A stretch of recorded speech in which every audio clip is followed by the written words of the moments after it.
Welcome. I'm Jason Scott Montoya. I'm here with my friend Denise. Hey, Denise. Denise Renee. Denise Renee, thank you.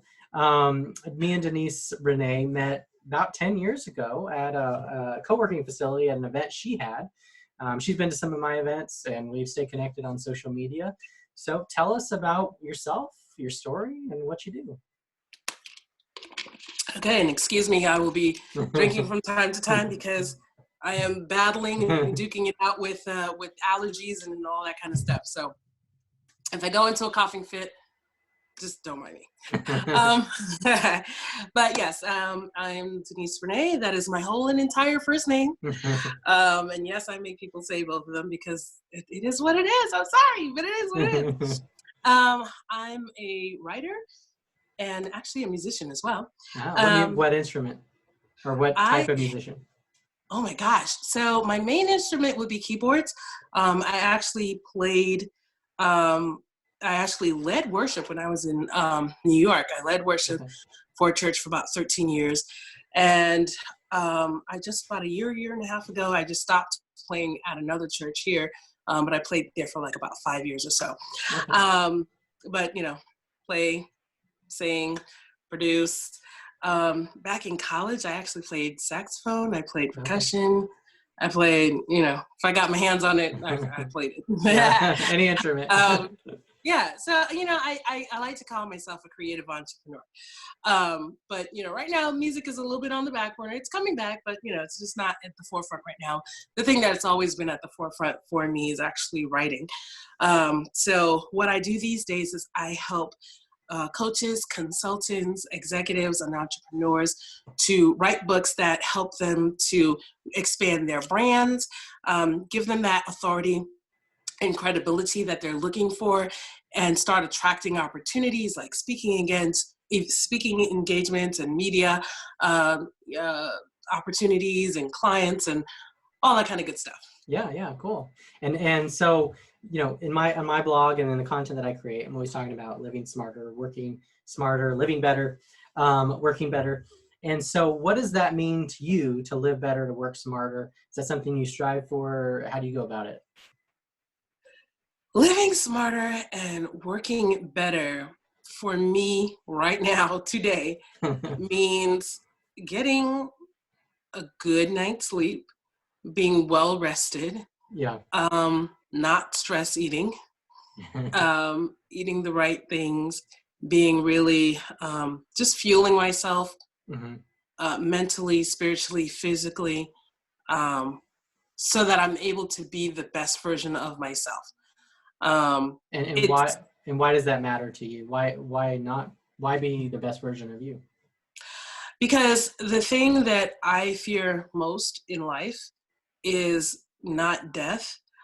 I fear dying without living my full potential and living my full purpose and doing everything that I was supposed to do. Because I have this feeling that, oh gosh, there's like stuff that you need to do and you're not doing it. You're not really, hitting it.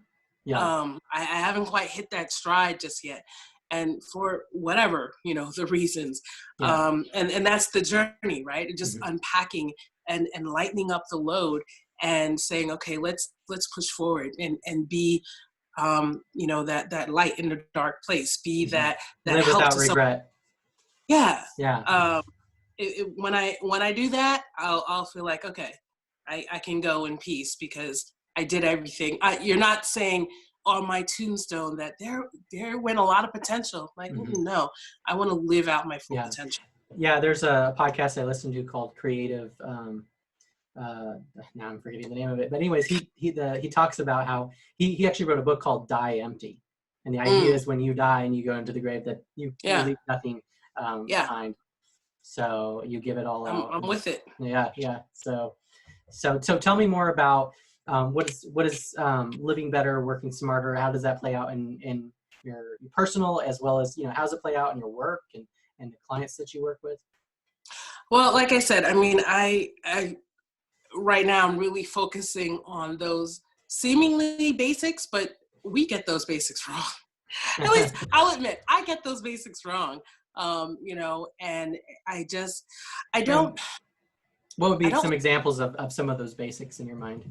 like I said, just getting a good night's sleep, Yeah. eating well, not stress eating, and really, I don't like to use the word balance because I balance presupposes that everything is equal. Mm. I like to think about priorities, and what's a priority for me, and I'm really as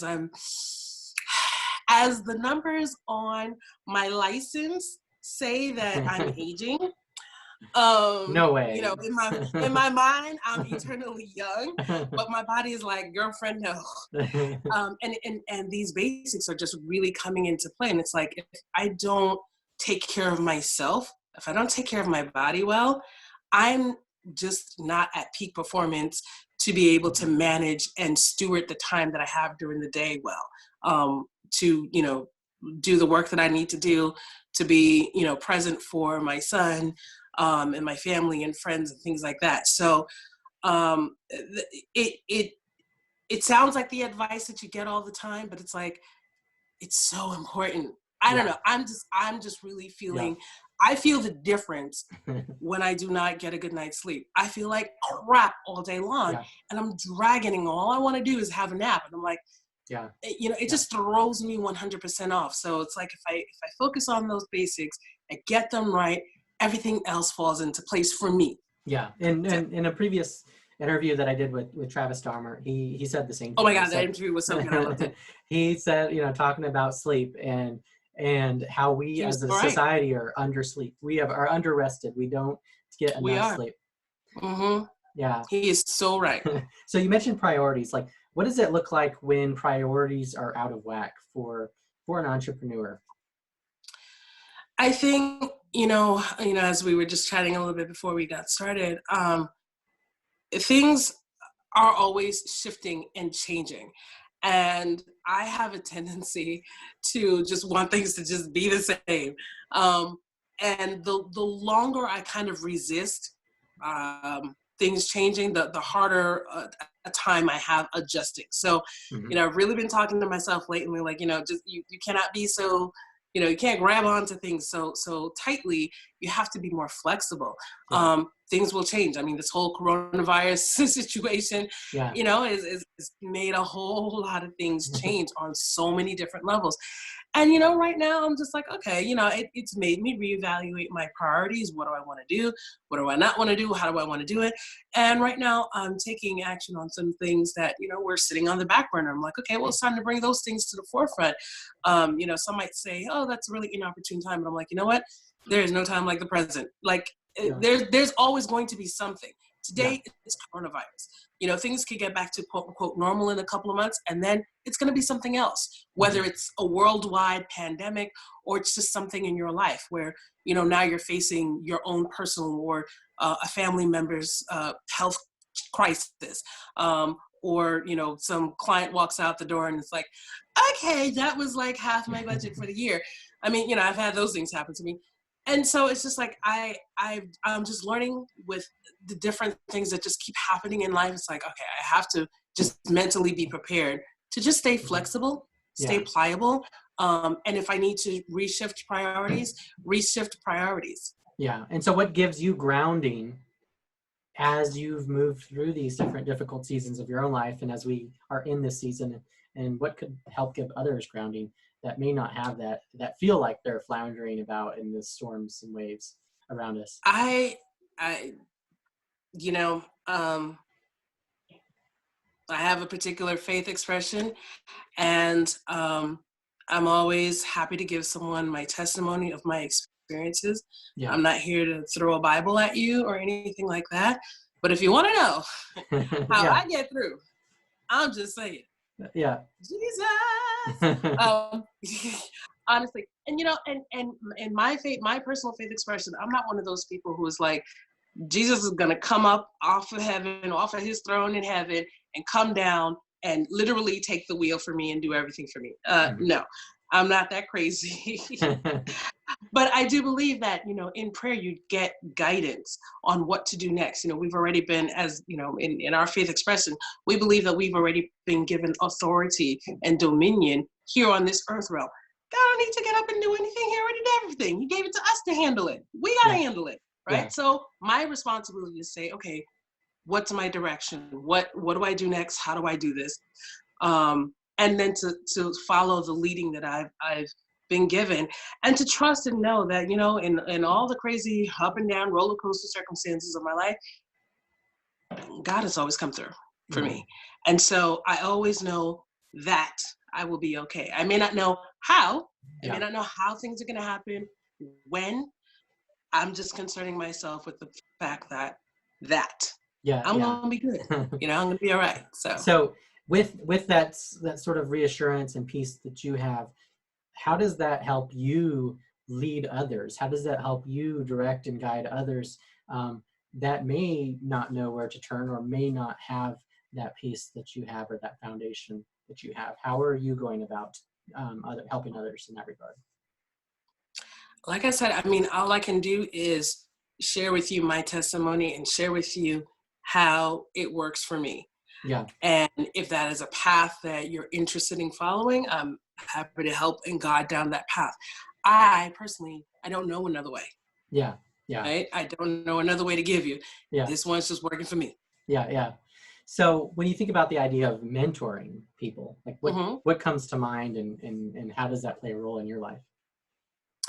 Mentoring people, usually I wind up helping people in a very specific area. Yeah. I've mentored people in terms of writing. As a writing coach, I'm helping them with a specific project, helping them get through their book.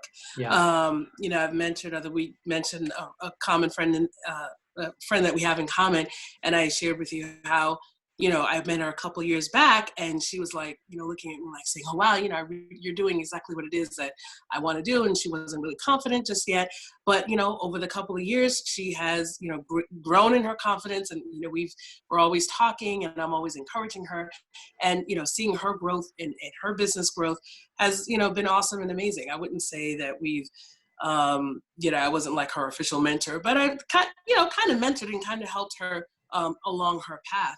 Yeah. I've mentored people in church settings where I've taught people how to play piano, how to lead worship, and how to. So usually my mentoring has been in very specific areas. And I would say, even would you say with the work that you do with your clients, that's also a way that you maybe are mentoring them or guiding them?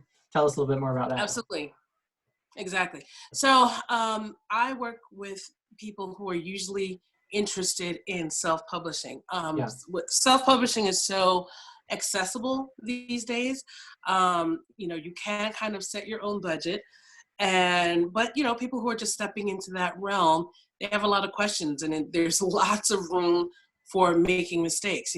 Part of the reason why I started helping people with books is because people would sell me their books, and I had been like, "Oh my God, did you pay for a graphic designer, or did you have your 5-year-old design this cover for you with clip art on WordPress?"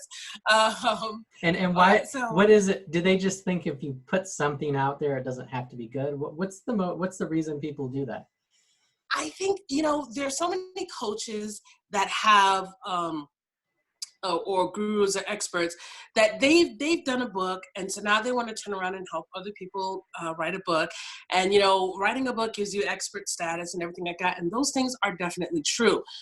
And I've sat through some people's courses and trainings, and some of them have been good, and others are like, why are you telling people to do this? And they what I have found it's kind of lacking is they're talking about the tactical things about publishing, but they don't really focus on the quality of the book. And I'm like, and me, I'm an English major. I've always loved writing. This has just been my thing. And I'm like, when you put your book in someone's hands, the only thing that you have to communicate is the words that are printed on that page. And if they suck, if they're not well organized, if you have a lot of grammatical errors, your credibility goes down in their eyes. So people have, I'm always preaching and teaching that you have to, you have to be concerned about the quality of the content that you're putting in between these pages, because it's like you want people to not only buy the book, but you want them to buy you as an Yeah. expert.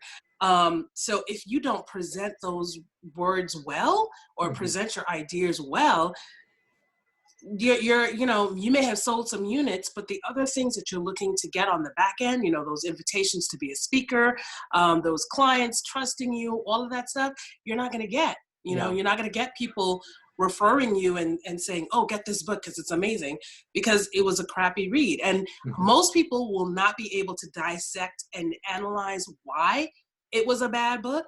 Yeah. They're just going to know that it's a bad book. Like, people have to realize we've been reading professionally edited and presented Mm-hmm. books all our lives, Yeah. and it's subconscious. So if you as a self-published author come in with something at subpar, it's noticeable right away, whether or not the reader is well trained and can spot it instantly, or if it's just something just feels off about your book and they just never finish it. Yeah. So So that's my soapbox for today. Yeah, yeah. So when you're working with aspiring authors, Mm-hmm. how do they receive that message, and are they hungry for that message, or are they resistant to it? How does that unfold? How do you kind of coach them through their own defensiveness that might arise through that process? Well, this is why I created my free course. And it really helps to set people up with the right mindset about approaching writing and self-publishing a book, because people get excited. They're like, yeah, I can write a book in 30 days. I can write a book in 7 days. I can write it, It's like, okay, you may be able to write it. Just plan some time for a couple of rounds of editing. And Yeah. just don't assume that on day 8, your book is going to be hitting the market. Like, no. Mm. And So that's the way, expectations is what I'm hearing is a big thing. yes. Yeah. And so, and so, other writing coaches and book writing coaches and whatnot, publishing coaches, they market their courses that way because it gets people excited. Oh, I could write this book quickly. But it's like you're doing them a disservice if you just let them think that Yeah. in 30 days, everything is going to be done. It's just not. A good first draft can be done in 30 days. Absolutely. Yeah. But there's more to it than that. Yeah. So, Yeah. and I'm kind of passionate. So, I find that people, when they are either people in the masses, they're not quite ready for my message just yet. But those who may have published a book the first time and they see how things have not been responding, they tend to be a little bit more receptive to what I'm saying. And then people who do kind of, have been following me, or they found me somewhere and they've, watched some of my content and they kind of know where I'm headed. Yeah. And they turn to me because I am as concerned about the quality of their book as much as, the marketing and all that other stuff of their book. So yeah, definitely. And there's very few things that feel as good as finishing a book because of how yeah, long it takes. I think both but it's part of the process. but it's a very satisfying process Yeah. when you finish it. So definitely can relate to that. So let's shift gears a little bit. Let's talk about stories, and then we'll talk about systems. But so whether it's, and you're a storyteller, you've written, you mentioned that you're writing some fiction. So, what are some stories that have impacted you, or parables or fables or experiences that you've heard or seen over the years that have resonated with you, and how have stories as a concept and maybe some specific stories affected you in your own journey? I think one of the, and I did a 3-day fast, was it 2 weeks ago? Yeah. And I was reading some very specific passages. And one of the passages that I read was, oh gosh, I'm horrible with remembering citations. I just know where it is and how to find it. But I was reading the story of the siege in Samaria, and it's a story that's found in the Old Testament in, I think, 2 Kings. And basically, the situation was kind of not unlike what we're going through right now. Um, this army had come and surrounded the city of Samaria, and they were shut in. They could not go anywhere, Yeah. and things got so bad that people you couldn't buy any food. I mean, it was nothing, and Yeah. They and were back in trapped. those days, yeah, they were trapped, and it was horrible.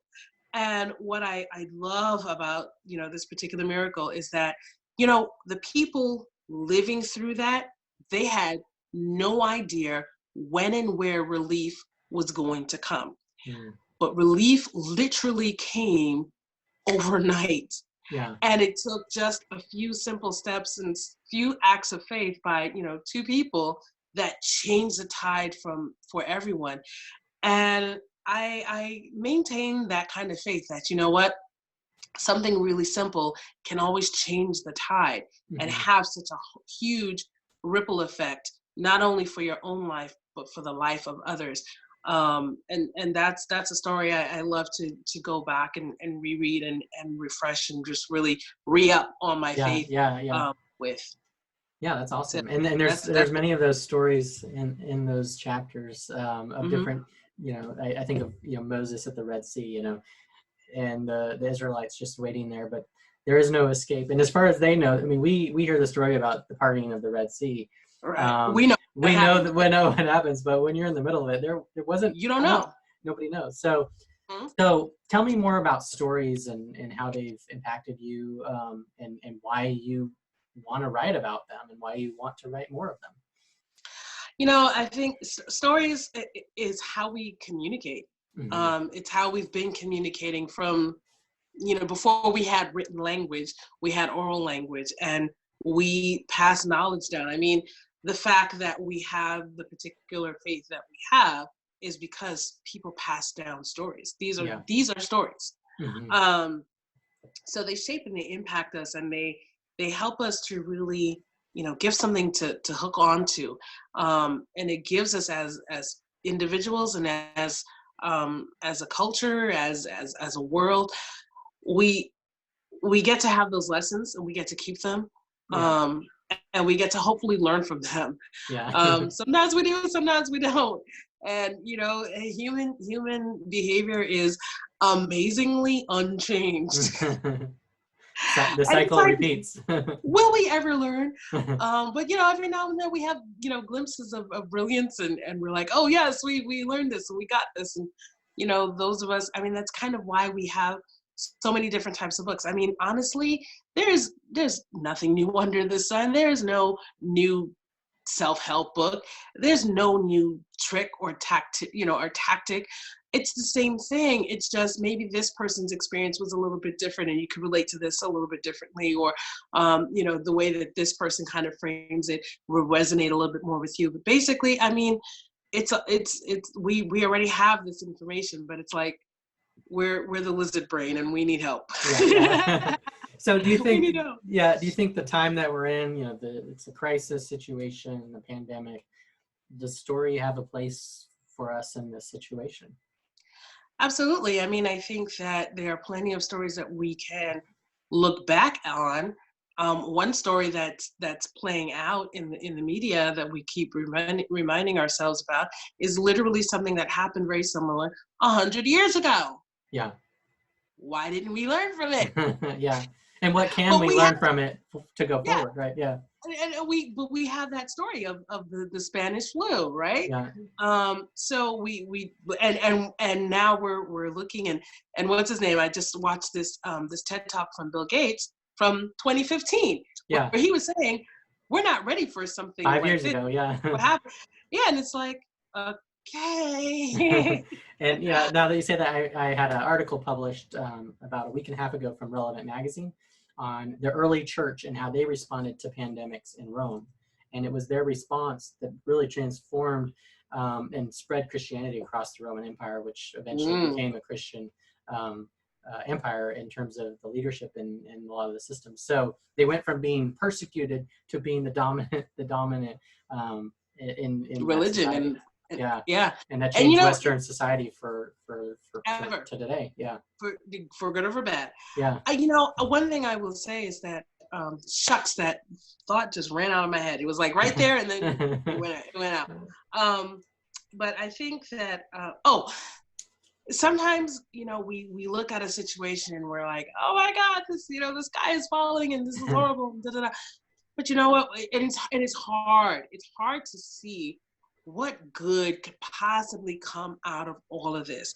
But again, I come back to my faith expression, and I always believe that no matter how bad or how dark something is, there's always an underlying good or a different purpose that will come out of that. So, like you said, I mean, there was pandemics and persecution and all this, but then it turned again, back to my favorite miracle, right? Yeah. Overnight, things changed, things shifted, things turned. Yeah. And it had a huge ripple effect. So is there something about, I know for me, I've been through a lot of challenges and crises and transitions, and in a way they prepared me for the next one, right? Do you right. from the hard things you've gone through that it's actually made you the person you need to be able to respond to the current situation you're now in? I'm not gonna say that, I've achieved everything that, on my goal list to do.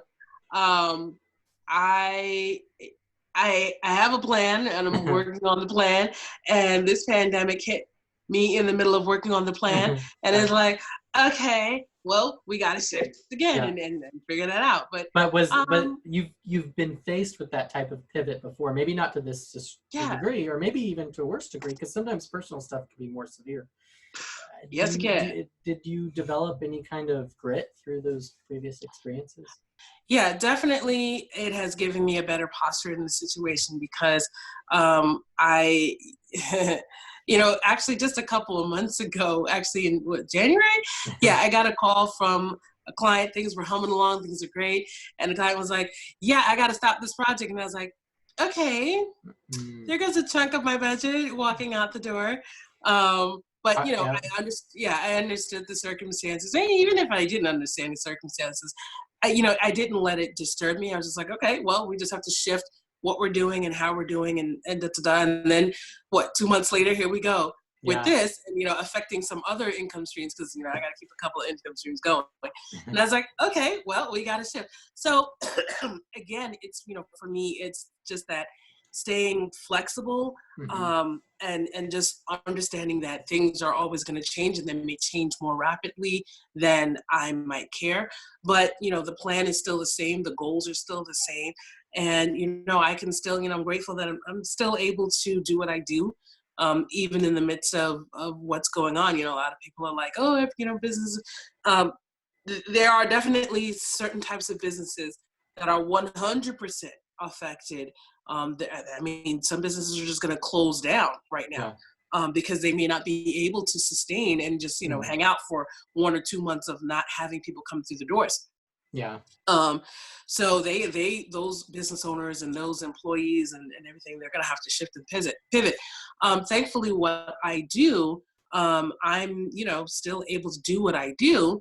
And, I don't need a whole lot of people on my roster to, have a decent living. So and that's the nice thing about freelancing is because I had a marketing company for several years, and the payroll is just a lot different when you have it staff versus it's just yourself as a freelancer. So, right, exactly. Yeah. And a few well-placed projects can keep you good for a little while. Exactly. So, I just pivot, change. Yeah. But the golden plan is still the same, to help the people that I'm meant to help. Yeah. So we shift from talking about stories to talk about systems. So when you think about systems, you're a writer, so, and you're helping people write books. So, systems are super important when you write a book, but outside of that or including that, what do systems mean to you? How do you apply them to your life and work? What are the most helpful ones? What are some you would like to share with us? So systems, right? I told you that I'm a creative entrepreneur, right? Yeah. Let's emphasize the creative part. So I would much rather just do things when I felt like doing them. Spontaneous. That is, yes, that is like my normative. Yeah. How does However, that, can someone finish a book that way? heck no. So like I was about to say, however, comma, nothing gets done that way. So, you know, I'm kind of a split personality, right? I like to say, you know, I've got that side of me that just wants to do whatever, whenever, wake up whenever, and go sleep whenever, and do whatever, when, and it'll all get done. And the other part of me is like, girl, if you do not do this, that by this certain time, you're going to fall behind, and you're going to piss Yeah. somebody off, and they're going to take their contract and go. Yeah. So, Be you know, proactive. yeah, I don't like to be bogged down with systems, because then I feel like corporate, and I'm like, eh. So, but the thing that I do is I make very heavy use of my calendar, and things to me, they do not exist and they do not happen if they're not on my calendar. They just Yeah. don't. Mm-hmm. If I do not block it off, it ain't happening. You know, Yeah. I can think about, yeah, I want to do that, and I want to. It's not happening. If Yeah. I do not block off time for me to write for me, Mm-hmm. it's not gonna happen. Yeah. You know, if I don't schedule, okay, I'm working on this client project at this time, and if I don't give them their specific times, it's not gonna happen. Yeah. So I think that's about the simplest and yet most complicated, or whatever, system that works for me. It's like, I've got to put things on my calendar, and you know, and I think them through, and I have to leave room for certain things, but I have to live by my calendar. And what I do, I'm more effective, I'm more efficient, I get through what I need to get through.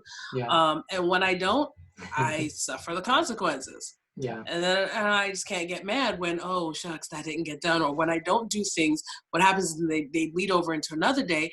And then I'm like, oh, man, but I really need to get this done. And now I've got this thing that's, left over from yesterday or the day before, and I didn't do it.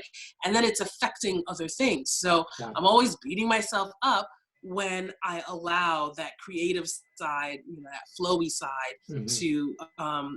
to win out. And I'm like, nah, girl, So what we would can't be, do that. yeah, what would be your advice to other creative people that struggle, but they look at you and go, you're a creative person who has been able to tap into some systems to make it to make things happen. So what would be your advice to the creative folks out there that resist systems like you have? Look at the results that you have Mm-hmm. and decide if you like those results. Yeah. If you like those results, keep doing what you're doing. If you don't like the results, you have to make a change. Yeah. It's as simple as that. And like I said, I don't like to keep things too complicated, because that goes against that creative nature. But like, I can rock with a calendar like that, Mm-hmm. that I can do that. Yeah. And again, it's like, I look at my results, and when I'm like, oh, Mm-hmm. I just didn't do that, and now I have to stop and do this, and that's Yeah. now stopping this, or I'm pushing back, and I'm calling someone. It's like, oh, can I get extra time? And Yeah. yeah, like It's kind of it's like making, we get sick and tired of being sick and tired. And it's like, all right, yeah, I need to this. There's got to be a better way. button down. Yeah. Yeah, button down and get it done. Yeah. So Yeah. I can relate. So to close this out, let's life is unfair. It's challenging, but it's also can be it's joyful and prosperous. So as people traverse this journey we call life, and also facing the realities that are outside our doors right now, what are your parting words of wisdom?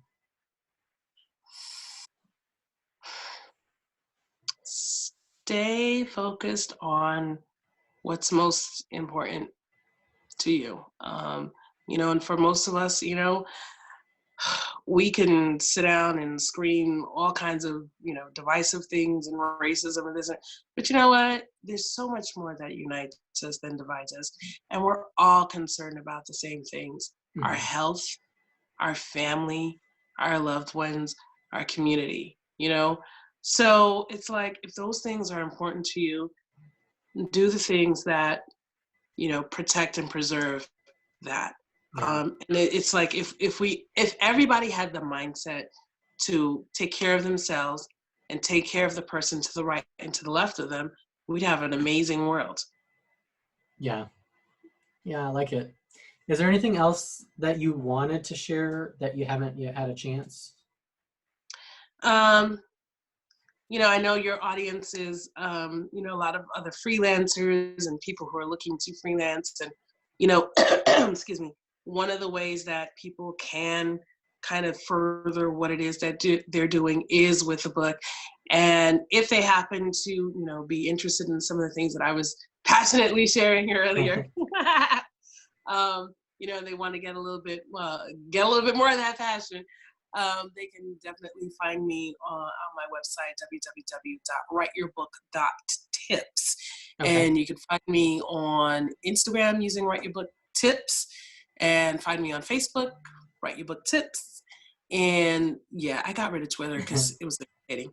Um, So they can and connect with you on those social yeah, channels, your website, yeah. um, And if any I other can help, ways? Yeah, yeah. So uh, who would be the type of person that would be a best fit for you if they are interested in getting that book moved to the next step? yeah, like I said, I'm usually working with coaches, consultants, executives, entrepreneurs. So people who are running that solo business, or they're maybe in a career and they're thinking about what's their next phase of life going to be, and they want to move into consulting, and Mhm. they want to have that authority and that edge. And a book could be a great way to do that. But a lot of times people are just like, it's intimidating to think about writing a book. It's like, how do I get started? What do I do? What do I say? What do I Yeah. write? How do I get started? How do I know when I'm done? I mean, all of those questions, I deal with those questions all day long. So, and I can help. So, I've got tons of videos out on YouTube and on my Facebook channel that can Okay. help. Yeah. And again, they can just message me through any of those social messaging apps, and I'll reach back out. Awesome. Well, that sounds great. Thank you so much for letting me interview. I appreciate you sharing all your stories and insights. Well, thank you And for having me. I appreciate it. yeah, All have a great right. day.